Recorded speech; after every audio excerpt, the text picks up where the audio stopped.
The Lakers are going to be in Boston tonight, and we will see whether or not LeBron James is on the court. Words? What are words today? Yeah. But there are going to be some Celtics who are not on the court, so let me get that out of the way. Jaylen Brown, he's not going to play in his 7th straight game, hamstring. Robert Williams remains questionable, and now Dennis Schroeder is questionable with a left ankle sprain. So, Perk, you won a championship out that way. What are the Celtics going to need to do tonight to defeat the Lakers with or without LeBron James? Well, I mean, it depends on which young guy's going to step up for the Celtics, right? Last game you had Grant Williams. He's been playing phenomenal. Every now and then you will see a guy like Peyton Pritchard or even a guy like Romeo Langford step up. It depends on which one is going to step up. But I will say this. Outside of Jason Tatum, Al Horford has been the most consistent player for the Boston Celtics on both ends of the floor. And you could just tell from coming back from being in Oklahoma City, like he's embracing the moment again of actually being on the team that he can actually win games. No disrespect to OKC, but I got the disrespect. I got the Lakers winning tonight. Like the Lakers didn't lose. With or without LeBron? Yeah, the Lakers with or without LeBron. They didn't lost 2 in a row. I just don't see them dropping 3 in a row.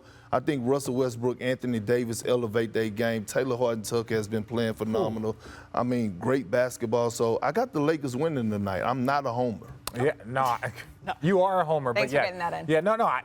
I think the Lakers, I think they're getting to a spot, right? You know that they're frustrated. You know that they want to play better. And look, I think Bron is coming back. I think they've been very cautious with Bron over this. I don't know if this was not necessarily an 8-game injury. I think normally it might have been probably a 4 or 5-game injury, but it's the beginning of the season. Let's be cautious. So I think getting him back, but getting him back does not solve all your problems. You got to play team defense. You got to do all of these things. If you just think that LeBron James is going to come in and fix your effort, fix the late game turnovers, no, they were still dealing with some of this stuff when he was playing. They got off to a slow start. They were better with him, but they still have a long way to go, even with LeBron James, before they are playing at a championship level.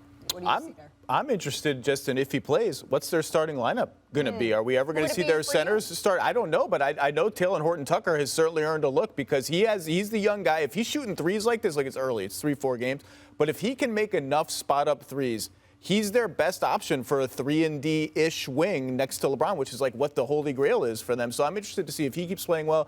And I agree with Perk. I don't know if they're going to win, but I think they need this game more than Boston. Just the Lakers being under 500 just would feel a little icky, a little weird. Yeah. And the Celtics next 2 games. What was his word? Icky. Schmoozle. Schmoozle is not a word.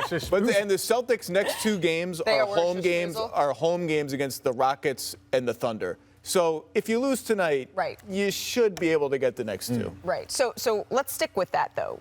If LeBron James does come back, Perk, as the Lakers are sort of trying to reassimilate. And LeBron, we had this lengthy discussion the other day, right, about Klay Thompson. And when he comes back and already having this pre-existing chemistry that maybe you just have him back and that's totally fine and there's nothing you need to do to work on it.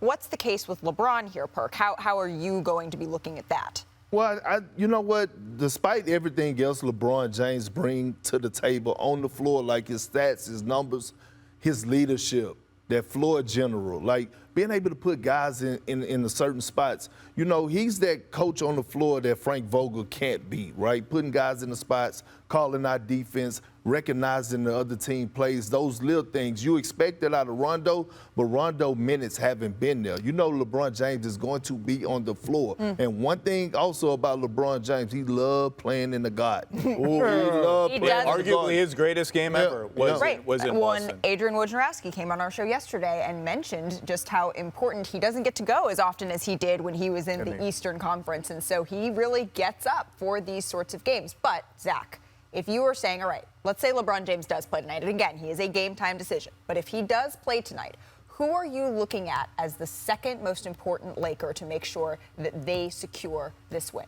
It's always Anthony Davis. Always never Russell Westbrook? It's never Russell Westbrook? I mean, you said it was Russell Westbrook last I changed it. That was 2 nights ago. And Russ played a good game, and they lost still. Yeah. And Anthony Davis didn't play a good game. You guys talked about how Giannis kind of just overwhelmed him. It just wasn't even close. So it's the second most important guy is always Anthony Davis. If he plays elite two-way ball, and the thing that I always watch with Anthony Davis is he looks like a good jump shooter. His jumper looks nice. He has a nice feathery touch. he hasn't been a good jump shooter. Like, the perimeter touch hasn't been there, and that's always the bellwether with them. Remember when they won in the bubble, he made a ton of monster jump shots. So he hasn't made any threes really this season. I'm looking to see if we can get a little more stretchy Anthony Davis. Stretchy. Yeah. No, look, stretchy. yeah, well, look, the Lakers are going to be fine. You get LeBron James, but like I said before, just adding a great player doesn't fix everything. If the Warriors were below 500, like, well, they're getting Klay Thompson back. And it's like, yes, getting Klay Thompson back doesn't fix any problems, but they're cooking right now. They got no problems. They got no problems. Klay Thompson, not LeBron. But I'm saying adding a player, you can't just think that adding a great player, even a leader, is going to solve your problems. So, yes, getting LeBron James is going to make them a lot better, but they still need to clean up so much other stuff. I don't know. Adding a great player like Kendrick Perkins to a Celtics team, they would have lost in They would have lost in 7. They would have lost in 7. Oh, Look at the jump hook. Look at the jump hook. Look at that beautiful thing. Is that baby Kareem? That's trash. That's a dark-skinned version of Kareem.